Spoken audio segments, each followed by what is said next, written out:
Welcome to NTR.Takeout. Please be sure to like the video, share if you like, and subscribe to the channel. Today we'll be getting the latest updates on Ukraine and Russia as Russia launches an attack on Ukraine's power grid, leaving a devastating number of people without electricity and water. As winter moves in, this is a very serious matter. Is it not always the citizens that pay the price? Why is this war even still going on? Did NATO forget that Russia is a military state? And why is the West being blindsided? Why isn't more media covering this? Well, let's get into it. I'm outside the Georgian Parliament building in the centre of Tbilisi. There are thousands of anti-government protesters here setting off fireworks. Protesters are here. The other side, down the road, are the police. Lots of police, long lines of police, and water cannon too. A few minutes ago we saw the water cannon being used to try to disperse the crowds. People here are furious that this week their government suspended, they say until the end of 2028, Georgia's bid to join the European Union. And people here are angry because the aspiration to join the EU is enshrined in this country's constitution. So the protesters have been accusing the government of kowtowing to Moscow, being in the pay of the Kremlin. This feels like a crucial moment for Georgia because for more than 20 years this country has been on a path to Western integration, towards joining NATO and the EU. But that now seems to be on hold. I'm outside. For the second time in 2 weeks, Russia launched a nationwide strike against Ukraine's energy grid. Seen here and confirmed by CBS News, a Russian missile exploding over Rivne in the country's west. President Volodymyr Zelensky said Russia launched almost 200 missiles and drones aimed at forcing the United States to accept Russia's terms to ending the war. Russian President Vladimir Putin said nearly 20 targets, including military and defense sites, were hit. And at a security summit in neighboring Kazakhstan, he warned Kyiv's decision-making centers could be next, targeted by Russia's new Oreshnik ballistic missiles carrying multiple warheads and which Moscow unleashed last week, hitting Ukraine's eastern city of Dnipro. After today's newest bombardments, more than 1 million people across Ukraine lost power as the first snow fell on the eastern front lines. There is no electricity, said this man in Pokrovsk. We have coal and firewood. In Mykolaiv in the south, people lined up for water. I checked 5 public water stations, said this man, and only this one is working. While in Lviv, near Ukraine's western border with Poland, generators sputtered to life, giving a semblance of normalcy for some. Now we are used to it, said the store clerk. If there is no light, there is no light, and so we go on living. But the quality of that living will arguably get worse if Russia likely amps up its attacks against Ukraine's energy infrastructure and as winter takes hold. But Nancy, Russia hitting Ukraine's energy grid has tragically now become traditional. This is the third winter in a row in this war still ongoing. We begin this hour with breaking news. Volodymyr Zelensky has suggested that he's prepared to give up some parts of Ukraine to Russia for the time being, so long as there is a ceasefire and his country is given NATO membership. The Ukrainian president was speaking to our chief correspondent, Stuart Ramsey, in his first interview with the UK media since Donald Trump's election win. Mr. Trump has vowed to end the war in Ukraine and boasted that he could do so within 24 hours of coming to power. Well, in a moment, we'll speak live to Stuart Ramsey in Kyiv, as well as getting international reaction. But first, let's hear what President Zelensky had to say. Well, one alternative, perhaps, again, this is reported from the United States, and it's fairly simple, really, is that Ukraine joins NATO, but Russia takes control and keeps the land that it has to date. Would that be a possibility? Ніхто не пропонував нам бути в НАТО. No one has offered us to be in NATO with just one part or another part of Ukraine. Закінчити гарячу стадію. That's for once. Факт. The fact is that it is a solution to stop the hot stage of the war, because we can just give the NATO membership to the part of Ukraine that is under our control. Факт. Можна було б, ніхто не пропонував. Yes, it could be possible, but no one offered. треба робити. But the invitation must be given to Ukraine within its internationally recognized border. Ви не можете давати тільки частину. You can't give invitation to just one part of a country. Why? Because thus you would recognize that Ukraine is only that territory of Ukraine and the other one is Russia. Я і сказав, юридично ми не маємо права. So legally, by law, we have no right to recognize the occupied territory as territory of Russia. І тут не можна помилятися. And here we must not make any mistake. Гарячу стадію війни. But if we want to stop the hot stage of the war, Зонтик, амбрелу. we should take under NATO umbrella the territory of Ukraine that we have under our control. Швидко. А далі That's what we need to do fast. And then Ukraine can get back the other part of its territory diplomatically. ось що я сказав, що таку пропозицію So, and this proposal has never been considered by Ukraine because no one has ever offered that to us officially. не запропонував. We Юридично can't, by law, recognize our territory, Ukrainian territory, under occupation of Russia as Russian. That is impossible. That is against the constitution of Ukraine. Конституцію України. I understand completely your position. It is interesting, though, because it seems to me you have moved to a point that if you could get your NATO membership, you would have to accept that we could be moving into a ceasefire and potential talks, peace talks. And at some point in the future, you would consider diplomatically how to get your land back. That's quite a big step, because you're never going to accept that it's Russia's, but as you say, physically they will hold it. But it could bring the war to a close.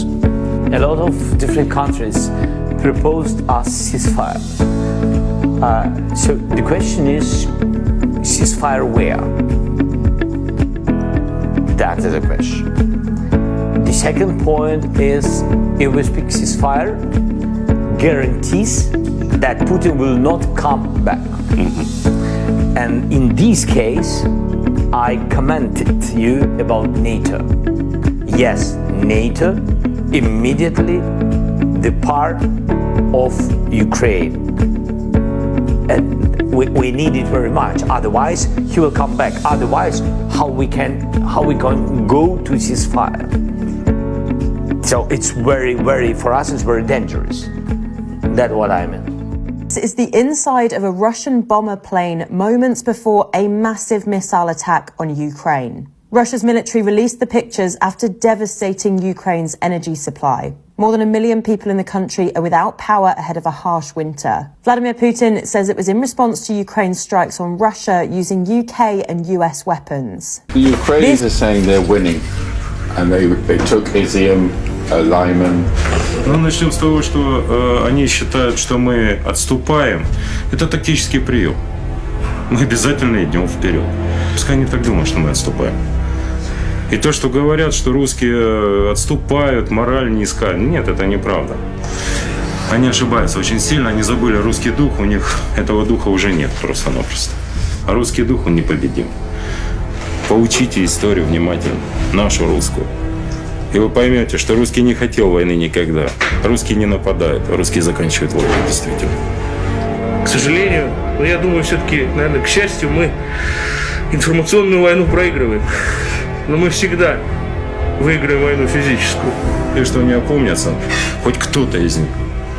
Потому что они в этих полях, в этих городах просто найдут свою смерть. За свои кощунства, за весь свой беспредел фашистский, который они делают. Карать будем жестко. Да. Вы сейчас куда отправляетесь? Ну, подробности раскрыть не можем, но прямо сейчас выдвигаемся на работу. По внешнему виду видно. Давай. Все, ребята, давайте. Спасибо вам. Всего большое за знакомство, за Спасибо за интересное интервью. Thank you very much. The Russia-Ukraine war is escalating like never before. But what you're about to hear will completely change how you view this conflict. Watch till the end. The details are critical. On November 21st, Russia launched a new hypersonic missile, the Orznik, targeting Dnipro. Putin claims it travels 10 times the speed of sound and can't be intercepted by any air defense in Europe. But here's the twist. Ukraine recovered missile debris, and America American experts think Russia is exaggerating. This isn't just about missile technology, it's about power. NATO has been sending advanced drones to Ukraine, targeting Russian military sites. Effective? Yes. But here's the catch. Drones are limited. They can harass, but they can't devastate. That's where long-range missiles come in. Ukraine now has access to U.S. ATACMS and British Storm Shadow missiles, both capable of reaching deep into Russian territory. Recent strikes have hit command centers and military depots, forcing Russia to retaliate more aggressively, leaving Putin furious, threatening with a nuclear response. As the West scrambles to respond, Russia is forming new alliances with North Korea, planning to send 100,000 soldiers. And Yemen's Houthis are now on the battlefield too, shifting the balance of power worldwide. Ukraine is losing territory fast, and experts say this war is entering its most dangerous phase yet. What happens next could redefine global politics forever. Stay informed. Stay aware. If the USA and UK launch a coordinated missile attack on Russia, destroying all major cities and killing President Putin along with the entire military leadership, Russia has a backup system in place for retaliation, the dead hand. This automated system is designed to respond to such a scenario. Sensors across Russia will collect data on radiation, heat, and seismic activity, confirming a nuclear strike. The system will then await instructions from Moscow's command center. If no response is received, dead hand will assume the leadership has been wiped out. At that point, the system will autonomously launch approximately 4,000 nuclear missiles at the USA and its NATO ally, triggering global devastation. Destruction will be widespread, ensuring that even in death, Russia retaliates.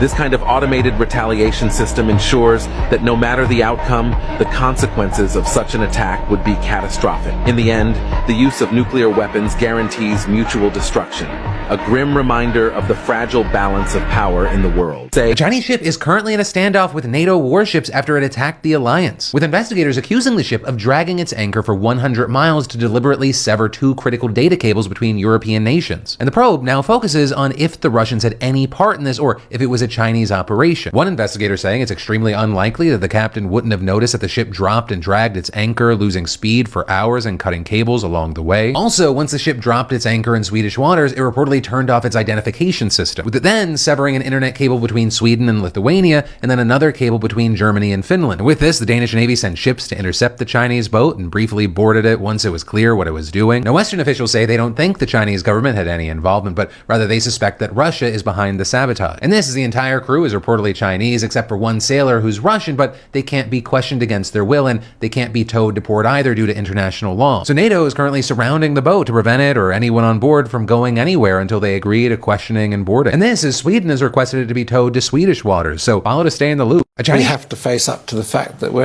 the Russians think they're in a state of war with us. They think they're in a state of war with the whole of Europe, do you think? Yes, more or less. I mean, Donald Tusk has referred to it as a pre-war situation. I think he's wrong. I think it's an actual war. Now, that doesn't mean in the Russian mind a military conflict, but it means